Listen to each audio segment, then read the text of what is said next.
We love The Legend of Zelda and modern variation on the theme. And if you add an adorable fox, a mysterious atmosphere, lots of secrets and soul-side elements, you get the Tunic, one of the best indie games of recent times. The main thing that immediately appeals to Tunic is not the bring pictures and pleasant music, but the atmosphere of mystery. Initially, it is not clear who we are, what to do, where to go and why. A nameless silent fox finds himself on a strange island full of temples, staircases, pyramids, mysterious obelisks and statues. In one of the temples at the very beginning, we see a large fox which looks more like a ghost and seems to be locked in a cage. After the hero's first death, it is she who resurrects him, is it his mother, and does the fox need to save her? So many questions. Many of the answers, but not at all, we find in the pages of the manual, around the collection of which is built almost the entire game.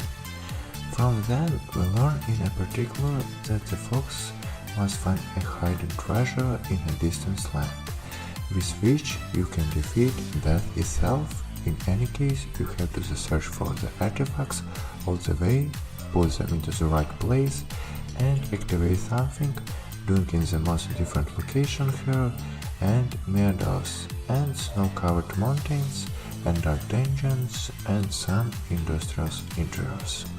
And we will see hints on where to look, where to put it, and how to activate it in general.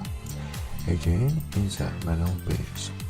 There are obvious things. If you found a lantern, you can now normally explore very dark dungeons. If you have found a sword, then they need to cut down the bushes that were blocking the way to some places. But, for example, only from the manual you learn that the button on the gamepad for rolling, if you press it for 3 seconds, you can activate the mysterious obelisks. It is necessary to advance in the story.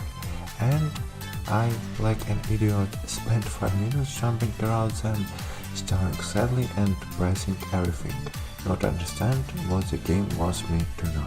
This is what the main puzzles in Tunic are all about, finding answers on how to get further. And the stylishly designed manual page in this sense are themselves a key part of the mechanics, or you have to do it by trial and error. On the one hand, it is clear reference to the old games where you often couldn't figure out what to do and what's going on without carefully studying the tutorial. On the other hand, the author of Tunic did it in their own stylish way. So what does this have to do with a soul side? Most of the time we fight, actively using dodge, roll, block, which chews up stamina.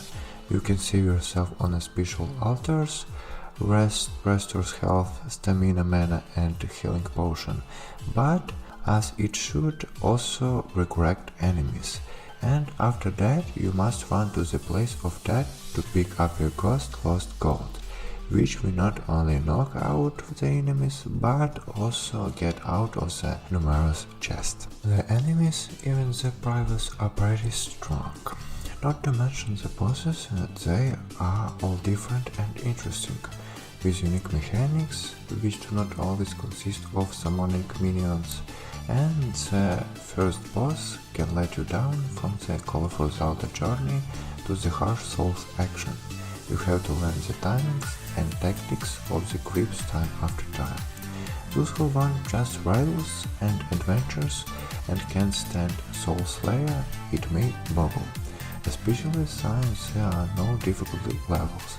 But if they dig in the settings, they will find that you can turn on Immortality mode and remove the dependence on endurance. It's certainly not fair, but it will pass the most difficult moments and continue to enjoy the exciting adventure. That's it. Again, this is a moment of learning the mechanics. We have to find read and understand it ourselves. And so in everything it was. From the page of the guide, we learn that on the altars you can not only heal and save, but also to pump. For this you need to sacrifice a certain item and pay an enrichment amount. That just which of them and which parameter improve. What in principle there are characteristic at first unknown. To help are the following pages of the manual and the method of card fitting. In the same way, we learn the purpose of runes, which if equipped in the inventory give bonuses and supplies. Among them there are bombs, loans and much more. And found both for the price of rare coins can be thrown into the walls, receiving as a reward items for performance boosting. And all of this again is not perceived as an omission or inconvenience, but as a feature of a game that wants us to constantly learn and learn something. Add to this a great level design, a lot of secrets that everyone wants to discover, the ability to find new weapons and magic wands to throw fireballs or freeze the enemies, moving through a system of portals to the past location to get to the previously missed chest, and a wide variety of enemies, and you have almost a perfect thing in a spirit of Zelda. The only complaints I have are that even on the gamepad the controls are not quite responsive, and that the camera sometimes doesn't allow you to see that there are stairs or hiding passageways behind the walls. So to sum up, many may have expected Tunic to be solely a variation on the theme of the early The Legend of Zelda release with the cute little fox in the later role. But there was just a much here from Dark Souls. We ended up with a marvelous game that's fun to explore, constantly learning something new.